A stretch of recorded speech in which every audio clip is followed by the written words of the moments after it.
I think it was great.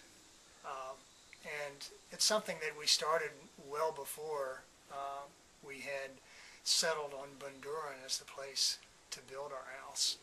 And so we had talked for some time about the kinds of features that we wanted in the house, the size of the house that we wanted, the setting of the house, and any number of things like that.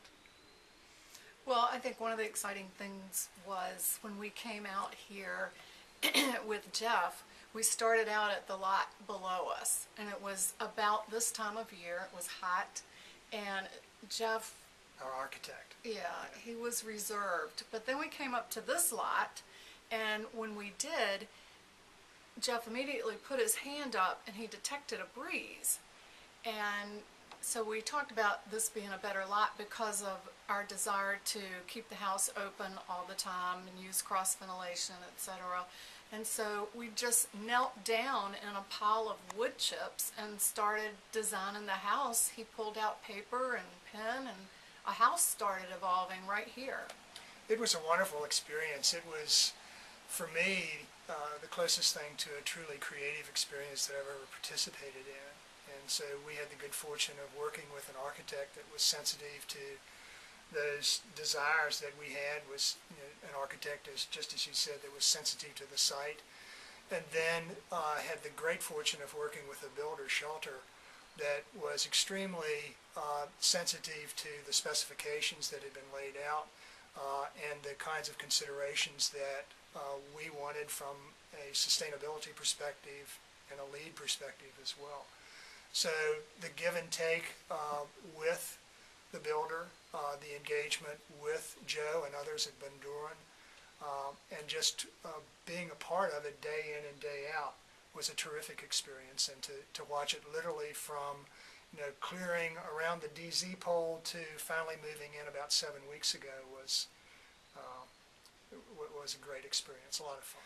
Well, the advice that I would give to them, Di, and it's an assumption that they have fallen in love with Bundoran the same way that we did from the time that we very first saw it and had that very positive emotional reaction to the land.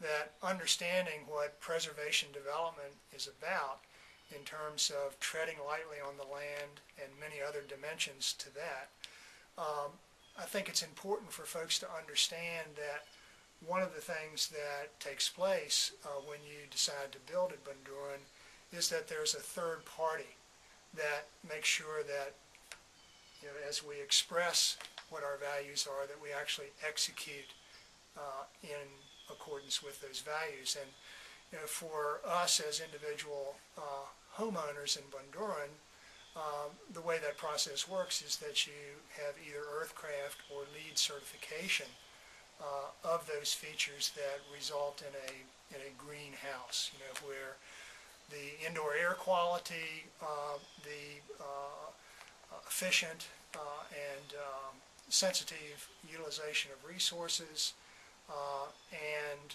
those sorts of things are all part of what is being checked off as you actually build the house. So I think it's very important that folks understand that either Earthcraft or LEED is something that indeed is a help to make sure that the kind of house that's built here is appropriate to what preservation development is all about. Well, and I think if you are going to design a LEED house, you need to ensure that you have an architect that's familiar with all of the criteria that is established for LEED. You need a builder who buys into creating that environment. It's truly a partnership from the very beginning. It's not something you can do without a lot of diligence. You need lots of pictures, documentation.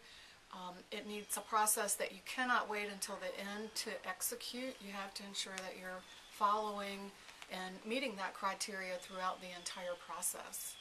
I think the other thing that I would add to that, and I agree with all of that, is that the notion of building an individual house according to LEED specifications, again, is something that's essential to the whole place, to Bundoran working well. That that each one of us as individual homeowners have an obligation to build with sensitivity and to treat our, if you will, fee simple lot in such a way that it contributes to the overall success of Bundoran. So it's just a part and a critical part of the whole, and you can't look at your individual lot in isolation without considering the impact on the environment and the sustainability as a whole of Bundoran.